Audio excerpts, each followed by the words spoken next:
Assalamualaikum warahmatullahi wabarakatuh. Alhamdulillahi rabbil alamin. Nahmaduhu wa nasta'inuhu wa nastaghfiruh. Wa na'udzu billahi min sururi anfusina wa min sayyiati a'malina. Man yahdihillahu fala mudilla lah wa man yudlil fala hadiya lah. Ashhadu an la ilaha illallah wahdahu la syarika lah wa ashhadu anna Muhammadan 'abduhu wa rasuluh. اللهم صل على هذا النبي الكريم والرسول الأذيم وعلى آله وأصحابه أجمعين أما بعد. فقال الله تعالى في القرآن الكريم بعد أعوذ بالله من الشيطان الرجيم بسم الله الرحمن الرحيم يا أيها الذين آمنوا اتقوا الله حق تقاته ولا تموتن إلا وأنتم مسلمون. وقال أيضا يا أيها الذين آمنوا اتقوا الله وقولوا قولا سديدا يصلح لكم أعمالكم ويغفر لكم ذنوبكم ومن يطع الله ورسوله فقد فاز فوزا عظيما. وقال النبي صلى الله عليه وسلم الإيمان يزيد وينقص فجددوا إيمانكم بلا إله إلا الله. Sadaqallahul azim. Segala puji bagi Allah Subhanahu wa taala, Tuhan seru sekalian alam. Atas segala limpahan rahmat dan nikmat-Nya. Nikmat yang Allah Subhanahu wa taala curahkan kepada umat manusia dan seluruh isi alam ini tidak mampu kita hitung. Hatta sedikit pun kenikmatan yang Allah curahkan kepada diri kita, wajib hukumnya kita untuk mensyukuri nikmat tersebut. Jangan sampai Allah Subhanahu wa taala mempertanyakan tentang nikmat tersebut sebanyak 31 kali di dalam Al-Qur'anul Karim, Quran surah Ar-Rahman. Allah Subhanahu wa taala mempertanyakan nikmat tersebut. Fabi ayyi ala'i rabbikuma tukadziban. Maka nikmat Tuhan manakah yang engkau dustakan? Sungguh kenikmatan yang Allah berikan kepada kita ini tidak mampu kita untuk menghitungnya. Bahkan kenikmatan yang Allah curahkan kepada kita ini, yang ada di dalam diri kita ini, seandainya kita tukarkan dengan intan dan berlian, emas dan perak, kita tidak akan mau untuk menukarnya. Kita menukar kenikmatan berupa mata kita ini sehingga kita buta dengan intan dan berlian, dengan emas dan perak. Tentu kita tidak akan mau untuk menukarkannya, saking pentingnya, manfaatnya nikmat tersebut di dalam diri kita. Oleh karena itu, mari kita bersyukur kepada Allah Subhanahu wa taala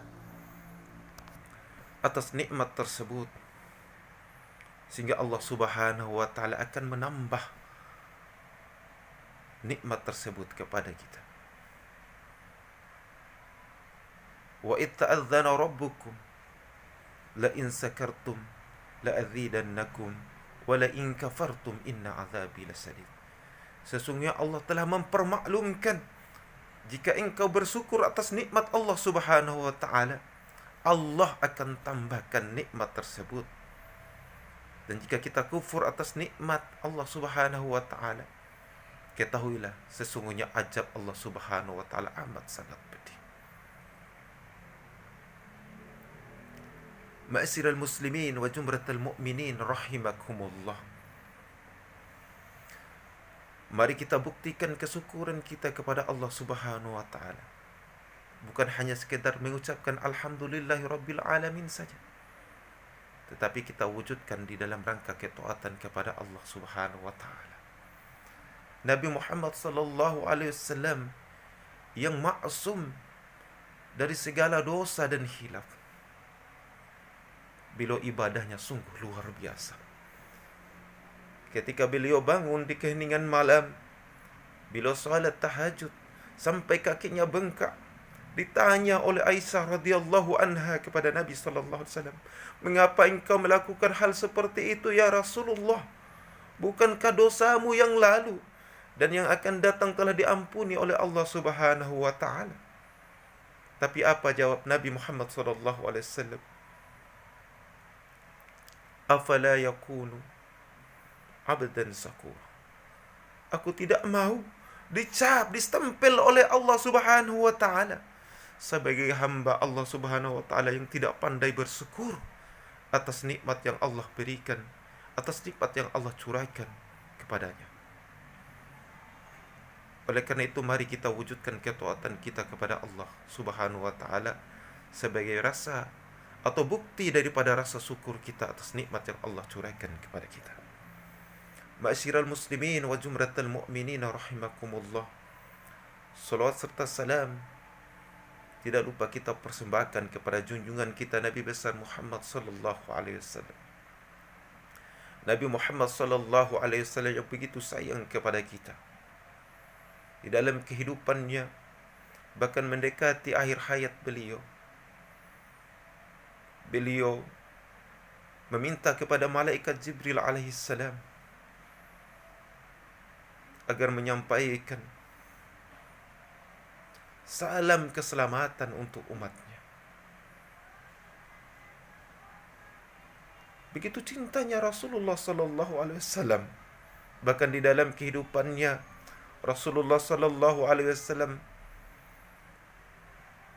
pernah menyampaikan sabdanya, "Kullu ummati yadkhuluna al-jannata illa man aba." Qila man ya'ba ya Rasulullah? Qala man ata'ani dakhala al-jannah wa man asani faqad aba. Setiap umatku pasti akan masuk surga kecuali yang tidak mau. Sahabat bertanya, siapakah yang tidak mau itu ya Rasulullah? Dijawab oleh Rasulullah sallallahu alaihi wasallam, yang taat kepada sunnah-sunnahku, menjalankan sunnah-sunnahku di dalam kehidupannya, mereka lah yang menginginkan masuk ke dalam surga. Sedangkan yang menolak sunnah-sunnah Rasulullah, tidak menjalankan sunnah-sunnah Rasulullah di dalam kehidupannya, berarti mereka yang tidak mau masuk ke dalam surga alias menginginkan masuk ke dalam nerakanya Allah Subhanahu wa ta'ala. Oleh karena itu mari kita buktikan kecintaan Rasulullah sallallahu alaihi wasallam lewat lisan-lisan kita dengan mengucapkan salawat kepadanya, kemudian lewat melaksanakan sunnah Rasulullah sallallahu alaihi wasallam di dalam kehidupannya. Semoga dengan bersolawat kepada beliau kita akan mendapatkan syafaatul uzma nanti dari baginda Rasulullah sallallahu alaihi wasallam. Duduk bersama Rasulullah sallallahu alaihi wasallam di dalam surganya, menikmati minuman dari telaganya Nabi sallallahu alaihi wasallam, yaitu telaga Al-Kautsarnya Nabi. Dan barang siapa yang meminum air dari telaga Al-Kautsarnya Nabi ini, mereka tidak akan mengalami kehausan untuk selama-lamanya. Rasulullah sallallahu alaihi wasallam juga di dalam kehidupannya juga menyimpan doa-doanya ini. Menyimpan doa-doa yang mustajab. Karena setiap nabi punya doa mustajab yang langsung dikabulkan oleh Allah Subhanahu wa taala. Beliau menyimpan doanya ini untuk umatnya sebagai syafaatnya nanti di yaumil akhir. Dan nanti di yaumil akhir beliau berada di sisi kirinya arsy-Nya Allah Subhanahu wa taala. Sedangkan Nabi Ibrahim berada di sisi kanannya daripada arsy-Nya Allah Subhanahu wa taala. Lantas ditanya oleh sahabat, "Kenapa engkau mengambil posisi yang di sebelah kiri ya Rasulullah?" Apa jawab Rasulullah sallallahu alaihi wasallam? Karena jalan yang ke kiri, posisi yang ke kiri adalah posisi yang menuju jurangnya nerakanya Allah Subhanahu wa taala. Aku ingin memberikan syafaat kepada umatku yang masuk ke dalam yang masuk ke dalam nerakanya Allah Subhanahu wa taala. Sungguh luar biasa kecintaan Nabi sallallahu alaihi wasallam. Oleh karena itu, wujudkan ketaatan kita kepada Nabi besar Muhammad sallallahu alaihi wasallam. Jangan sampai kita ini menjadi pembangkang dalam ketaatan kita menjalankan sunnah-sunnah Rasulullah sallallahu alaihi wasallam di dalam kehidupan ini. Ma'asyiral muslimin wa jumratal mu'minin rahimakumullah. Barang siapa yang diberi hidayah oleh Allah Subhanahu wa taala, maka hatta makhluk apapun tidak akan mampu untuk menghalangi hidayah Allah Subhanahu wa taala. Tetapi barang siapa yang telah disesatkan oleh Allah Subhanahu wa taala, hatta makhluk apapun tidak akan mampu memberikan hidayah kecuali Allah Subhanahu wa taala. Oleh karena itu mari kita mempertahankan hidayah Allah Subhanahu wa taala. Karena kadar keimanan dan ketakwaan kita kepada Allah Subhanahu wa taala naik dan turun. Sesuai dengan sabda Nabi sallallahu alaihi wasallam di dalam hadis riwayat Ibnu Hibban, "Al-imanu yazidu wa yankus, fajaddidu imanakum bila ilaha illallah." Sesungguhnya iman manusia tersebut naik dan turun. Fajaddidu imanakum, maka perkuatlah iman kalian bila ilaha illallah, dengan mengucapkan tiada Tuhan selain Allah Subhanahu wa taala atau la ilaha illallah. Sehingga hadis Nabi sallallahu alaihi wasallam ini berkorelasi dengan firman Allah Subhanahu wa taala di dalam Quran surah Toha ayat 14. Innani anallah la ilaha illa ana fa'budni wa aqimis salata li dzikri. Sesungguhnya aku ini adalah Allah Subhanahu wa taala, dan tiada Tuhan selain aku, maka dirikanlah solat untuk mengingat aku. Sehingga cara untuk mempertahankan hidayah Allah Subhanahu wa taala, mempertahankan iman kita kepada Allah Subhanahu wa taala, tidak lain adalah dengan melaksanakan solat kepada Allah Subhanahu wa taala. Mari kita mengerjakan solat ini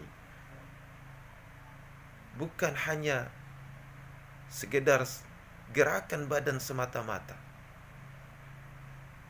bukan hanya sekedar rutinitas untuk menggugurkan kewajiban kita kepada Allah Subhanahu wa taala, tetapi mari kita laksanakan solat ini tepat pada waktunya, kemudian kita tingkatkan kualitas solat kita mendekati kehusuan kita kepada Allah Subhanahu wa taala di dalam beribadah, di dalam kita mengerjakan solat kepada Allah Subhanahu wa taala. Jadikan amalan solat ini adalah merupakan amalan yang terakhir kita, sebab tidak ada jaminan lagi bahwa keesokan harinya atau setelah kita solat ini kita masih bertahan hidup, diberikan kehidupan oleh Allah Subhanahu wa taala. Mungkin setelah solat kita dicabut nyawa kita oleh Allah Subhanahu wa taala. Jadikan ibadah solat ini pengabdian terakhir kita, sehingga kita konsentrasinya full, sehingga khusyuan kita akan kita dapatkan di dalam kita melaksanakan solat kita. Kemudian yang kedua, mari kita hadirkan sifat atau sikap ihsan kita di dalam beribadah kepada Allah Subhanahu wa taala. Sehingga ditanyakan, apakah ihsan itu ya Rasulullah? Anta abudallaha ka'annaka tarah, fa illam takun tarah fa innahu yarah. Engkau menyembah Allah Subhanahu wa taala seolah-olah engkau melihat Allah Subhanahu wa taala. Tetapi seandainya engkau tidak melihat Allah Subhanahu wa taala, sesungguhnya Allah Subhanahu wa taala melihat. Hadirkan sikap dan sifat ihsan kita di dalam kita melaksanakan ibadah solat kita kepada Allah Subhanahu wa taala. Sungguh ibadah solat ini apabila kita laksanakan tepat pada waktunya, ini adalah merupakan amalan yang utama. Amalan yang utama sesuai dengan pertanyaan sahabat Nabi sallallahu alaihi wasallam yang bernama Ibnu Mas'ud radhiyallahu anhu kepada Nabi. Ayyul a'mali afdal? Amalan apa yang utama ya Rasulullah? Wahai Rasulullah. Qala as-salatu ala waqtiha wa birrul walidain wa jihadu fi sabilillah. Amal yang utama adalah solat tepat pada waktunya, kemudian berbakti kepada kedua orang tua, kemudian yang ketiga adalah berjihad di jalan Allah Subhanahu wa taala. Ma'asyiral muslimin wa jumratal mu'minin rahimakumullah. Kemudian dalam rangka menjaga hidayah Allah Subhanahu wa taala, yang pertama tadi dengan ibadah solat kita, kemudian yang kedua dengan membaca Al-Quranul Karim. Di dalam Al-Quranul Karim, Quran surah Al-Baqarah, Allah Subhanahu wa taala berfirman, "Dzalikal kitabu la raiba fihi hudal lil muttaqin." Inilah kitab Al-Quran, tidak ada keraguan di dalamnya, petunjuk bagi orang-orang yang beriman, petunjuk bagi orang-orang yang bertakwa kepada Allah Subhanahu wa taala. Sungguh Al-Quran ini adalah merupakan kalam Allah Subhanahu wa taala yang membuat hati setiap insan akan bergetar, yang membuat hati seorang Islam akan bertambah keimanannya. Jadathum iman. Nah, tuliyat alaihim ayatu jadathum iman.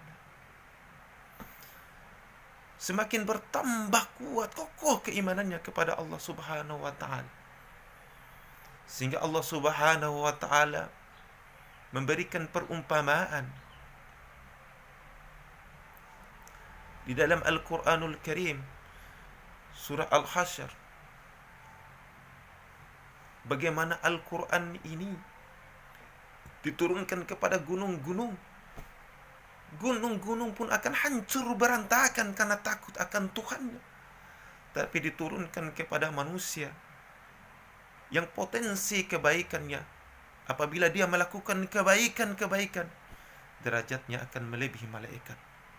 Tapi apabila dia mengerjakan keburukan-keburukan, maka derajatnya lebih rendah daripada binatang ternak. Dan akan ada di dalam dirinya sifat syaitan. Lau anzalna hadzal Qur'ana ala jabalin la ra'aitahu khasi'an mutasaddian min hasyatillah wa tilkal amthalu nadribuha lin-nasi la'allahum yatafakkarun. Seandainya kami turunkan Al-Quran ini kepada gunung-gunung, niscaya gunung-gunung itu akan hancur berantakan karena takut akan Tuhan. Wa tilkal amthalu nadribuha lin-nas, dan kami jadikan ini semua perumpamaan bagi manusia agar manusia itu berfikir. Ma'asyiral muslimin wa jumratal mu'minin rahimakumullah. Sungguh ketika kita membaca Al-Quranul Karim, kita memaknai Al-Quranul Karim, kita mentadaburi Al-Quranul Karim, lalu kita amalkan di dalam kehidupan kita sehari-hari, insya Allah syafaat Al-Quran ini akan kita dapatkan. Iqra'ul Quran fa innahu ya'ti yaumal qiyamah safi'an li ashabi. Bacalah Al-Quran, karena nanti di hari kiamat Al-Quran ini akan datang memberikan syafaat bagi sahabatnya atau bagi orang-orang yang sering membiasakan dirinya untuk membaca Al-Quranul Karim di dalam kehidupannya di atas dunia ini. Ma'asyiral muslimin wa jumratal mu'minin rahimakumullah. Oleh karena itu mari kita tingkatkan ketakwaan kita kepada Allah Subhanahu wa taala. Mari kita bersyukur kepada Allah Subhanahu wa taala. Mari kita bersabar untuk menjalani ketaatan kepada Allah Subhanahu wa taala. Bersabar untuk menjauhi kemaksiatan kita kepada Allah Subhanahu wa taala. Bersabar di dalam menghadapi ujian dan cobaan dari Allah Subhanahu wa taala. Sehingga Abu Hurairah radhiyallahu anhu, sahabat Nabi sallallahu alaihi wasallam, pernah menyatakan, sesungguhnya Allah Subhanahu wa taala akan membalas. Haram bagi Allah Subhanahu wa taala untuk tidak membalas daripada setiap amalan manusia. Ada beberapa amalan yang langsung dibalas oleh Allah Subhanahu wa taala sesuai dengan apa yang disampaikan oleh Abu Hurairah ini di dalam kitab Tanbihul Ghafilin karya Abu Lais As-Samarqandi, yang dialih bahasakan ke dalam bahasa Indonesia oleh Haji Salim Bakhresi. Barang siapa bersyukur kepada Allah Subhanahu wa taala, Allah Subhanahu wa taala akan membalasnya dengan menambahkan nikmat tersebut. Sesuai dengan firman Allah Subhanahu wa taala, la in sakartum la azidannakum wa la in kafartum inna azabi lasyadid. Kemudian Abu Hurairah juga mengatakan, seandainya seseorang bersabar atas ujian dan cobaan yang diberikan oleh Allah Subhanahu wa taala, maka Allah Subhanahu wa taala akan membalasnya dengan pahala yang tanpa batas. Di dalam Al-Qur'anul Karim surat Az-Zumar ayat 10, Allah Subhanahu wa taala berfirman, "Innama yuwaffas sabiruna ajrahum bighairi hisab." Sesungguhnya bagi orang-orang yang bersabar tersebut, Allah Subhanahu wa taala akan membalasnya dengan pahala yang tanpa batas. Kemudian apabila seorang hamba beristighfar kepada Allah Subhanahu wa taala, sungguh Allah Subhanahu wa taala akan membalasnya dengan pengampunan daripada dosa-dosanya. Istaghfiru rabbakum innahu kana ghaffara. Mohon ampunlah kepada Tuhanmu, beristighfarlah kepada Tuhanmu, sesungguhnya Allah Subhanahu wa taala Maha Pengampun. Kemudian apabila seorang hamba berdoa kepada Allah Subhanahu wa taala, pasti Allah Subhanahu wa taala akan menerima dan mengijabah doa-doanya. Sesuai dengan firman Allah Subhanahu wa taala, "Ud'uni astajib lakum." Berdoalah kepadaku, niscaya aku akan kabulkan segala permohonan dan doa-doa. Mungkin itu sekedar yang bisa kami sampaikan pada kesempatan ini. Mudah-mudahan bermakna untuk pribadi Mada Kasok dan bagi yang mendengarkan apa yang Mada sampaikan ini. Kebenaran mutlak datangnya dari Allah Subhanahu wa taala. Kelemahan, kedoifan adalah datang daripada Mada Kasok sebagai manusia biasa yang tidak luput dari dosa dan khilaf. Karena kata Nabi sallallahu alaihi wasallam, "Kullu bani Adam khata'un wa khairu khata'ina at-tawwabun." Setiap bani Adam berdosa, dan sebaik-baiknya orang-orang yang melakukan kesalahan dan dosa adalah memohon ampun kepada Allah Subhanahu wa taala. Mada akhiri dengan doa kafaratul majlis. Subhanakallahumma wa bihamdika asyhadu an la ilaha illa anta astaghfiruka wa atubu ilaik. Fastabiqul khairat. Wassalamu alaikum warahmatullahi wabarakatuh.